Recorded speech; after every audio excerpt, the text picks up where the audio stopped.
Is Dragon Age Origins worth playing in 2025? I think so. But in my opinion, that answer is a bit more complicated than I actually expected it to be.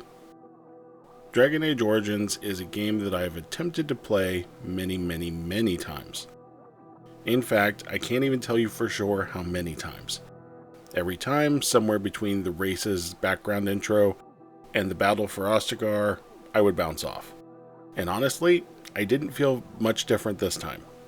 I was wandering around the swamp before you meet Morgan, thinking, I'm not sure this is for me. However, that is where the blessing and the curse of making these videos comes into the picture. It helps me push further into a game than I might otherwise go, because I won't make a video just based on the first 2 hours of a game. There is a cutoff point, which depends on the game. For example, Dragon's Dogma, that was around 6 hours, where I just finally had to call it. I wasn't enjoying my game, but I did feel like I could explain what I wasn't liking and why I was bouncing off. Although, to be perfectly honest, some part of me still wants to go back and finish that game. But anyway, that's not the point. The point is, if I hadn't already decided to make a video on Dragon Age Origins, this playthrough likely would have ended just like my previous attempts. However, because I was making the video, I pushed on. And as is the case with several other games that I've bounced off of in the past, and then ended up doing a video on, I'm glad I continued. I would say the Battle of Ostagar and the events that followed are when the game got its hooks into me for real. I mention that for anyone else that may find themselves bouncing off. That's the point where your character has gotten a few levels, you've been able to manage a full party a few times, and you will have seen the events take a significant turn. I would say if you're not invested after that battle, as the world opens up, this isn't probably going to be for you. However, I think most people will be locked in by that point. At least anybody who decides to give this game a try to begin with. So if you've not played the game, what is Dragon Age Origins? Dragon Age Origins is a CRPG from Bioware when Bioware was still in their prime. This would have been 2 years after the release of the original Mass Effect, and 2 years before Star Wars: The Old Republic. So what does that mean? It means that the characters, the story, the dialogue, and the choices are all fantastic. It means that you have to think carefully about how you respond to NPCs because it could dramatically alter what happens next. It means that your party members aren't necessarily safe from no longer being in your party. And yes, I'm being intentionally vague. Anyway, what I am getting at is this game has qualities that made many of us fans of Bioware. This is why you play a Bioware game, and Dragon Age Origins absolutely delivers in that regard. Because this is a Bioware game, I'm going to start with the story, characters, choices, and the world first. And I'm kind of in a strange spot. Normally, I at least talk about characters and story together. Sometimes I even include the world in there because they're usually pretty entwined and generally around the same level of quality. Here, I definitely need to talk about them separately. I'm going to start with the world. This world, it feels full. It feels rich with history. It doesn't feel like it only exists because you exist within it. When you talk to NPCs, you learn about events happening long before you wandered into this world, and they really inform the world that you exist in now. The questline that takes you to the home of the dwarves, for example, introduces you not only to the current struggles of the society, but you also learn about questionable choices made years earlier that have implications on current day. The other thing that makes this world feel so full are the characters. For the most part, your party members and the main characters you interact with are very well crafted. Their dialogue, both in what they say to you, as well as how they respond to you, is very smartly written, and it helps to establish and develop these characters over the course of the story. Their personalities come through, and at no point are you left wondering how a character may react to a given situation or a choice you make. Well, for the most part. Alistair and Morgan are the best written in my opinion, followed by the rest of your party and then the other NPCs. Some NPCs do lack a bit of depth, and their motivations may lack some development. At least one of the main antagonists, I still am unclear on why they made the choices that they did. Overall though, I really enjoyed these characters, particularly how they responded to my dialogue and choices. Which, I think for me, the choices that you get to make, as is the case with most Bioware games for me, are what stand out here. I love getting to choose dialogue and see the impact to the world around me. I made a choice to sacrifice someone to potentially save another. I made choices that led to me murdering one of my party members. I made other choices that led to me not murdering one of my party members, or at least so I would assume. I made a decision to kill a character only to realize a few minutes later that I could have saved them if I'd made different choices. What I'm getting at is that these choices feel impactful and they change the world. This is really what made the game for me. This is why I love this game. I will say, as with any game with choices like this, there are some that can produce outcomes that feel a bit off. The best example actually came very near the end of the game. I finished a sequence and it ended with a critical party member no longer being in my party. I had little choice but to save scum and try again because I'd really built out that person. And with very minor changes in dialogue, I was able to keep that party member, mostly happy at that, and have basically a very similar outcome. The reaction of my party member felt off in both directions. One felt far too extreme, the other too lax. However, for the most part, the dialogue and the choices end up being better throughout the rest of the game. I saved overall story for last because, honestly, I think it's the weakest part of this area. I know I may get some hate for this, but I found the overall story to be somewhat uninteresting, mostly because I've played versions of this many times before. Go get help from X number of people by doing quest lines for them so that you can go and face a final battle with this larger group of people. Sometimes it's people you're getting, sometimes it's certain artifacts. Whatever the case may be, I've played something like this before. There is one main wrinkle to the formula, but otherwise, that is basically the story.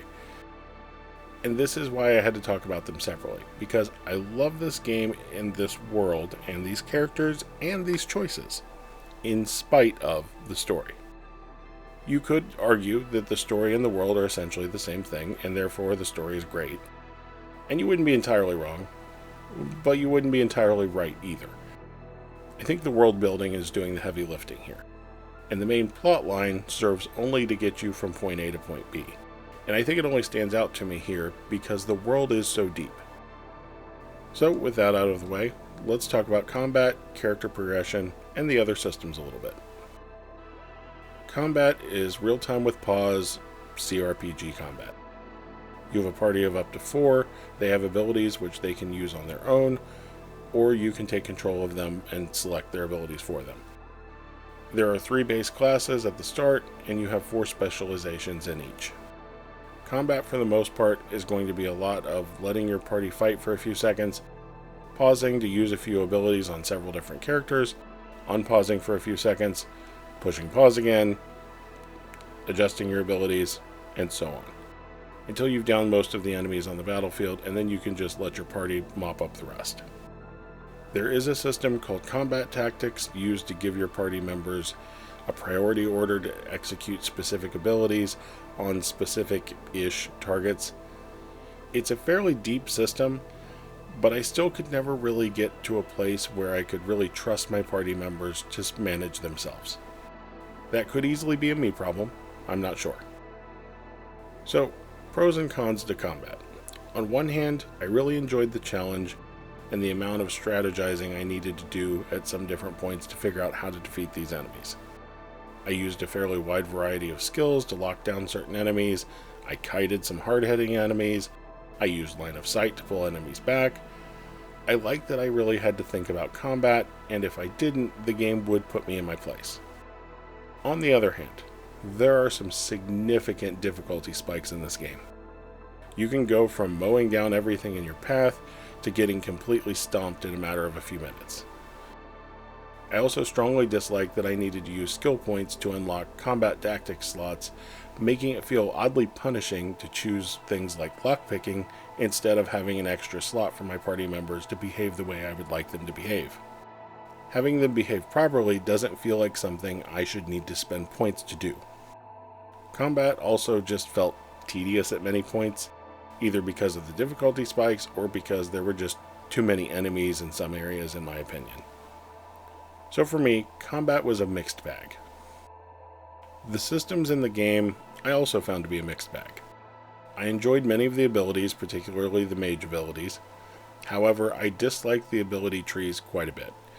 Forcing me to take up to 3 skills that I don't want before I get to have the one that I do really did bug me.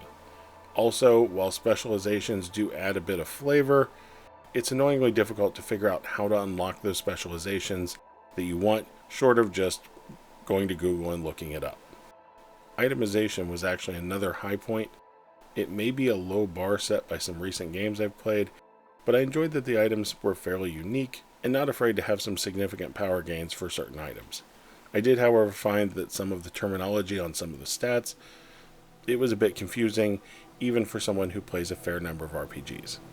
Also, not sure if I should have included it with combat or if it belongs with systems, but the random encounters when traveling between locations feels very out of place for me. It is used for narrative purposes several times, which is good, but these random encounters didn't add much in my opinion, and I would have been happier without them overall, I think. Also, I need to talk about performance for a second. This is another game that you are going to need to jump through some hoops to get it working on a modern PC. However, I am guessing it works probably fine on consoles. I did play a little bit of the Xbox version, and it was fine. Initially, though, for me on PC, the game was crashing for me multiple times an hour. In fact, I very nearly abandoned my playthrough at one point because of it. I adjusted the graphics settings, resolution, and more, compatibility mode, and then I installed this memory leak patch that, with the combination of all of those things, did seem to bring me down to, instead of crashing multiple times an hour, I was crashing maybe once every 5 to 10 hours. I still, however, would advise getting into good saving habits. Additionally, there is some jank here as well. The main example I'm going to call out is the inability to handle stairs. I'm guessing this didn't originally exist, and it's probably somehow related to hardware or software changes over time, but in order to get up many sets of stairs, you have to stop moving at the top of the stairs for a second, and then you'll just kind of slide up the last step. It took me a bit to figure out that that's what I needed to do, and it was fairly annoying to keep dealing with. But obviously, it wasn't the end of the world. It was just annoying. So that brings me to my overall thoughts. Like I said at the top, I am glad I have finished Dragon Age Origins. I really enjoyed the game, but in 2025, playing it for the first time, it didn't quite live up to the expectations I had for it overall. The world, the characters, the choices that Bioware are known for are all excellent here, and it's why I really enjoyed the game. Everything else for me was a bit of a mixed bag. Still, I fully intend on playing more Dragon Age. I will likely play the Awakening expansion at some point, and then I'll make my way through the rest of the series.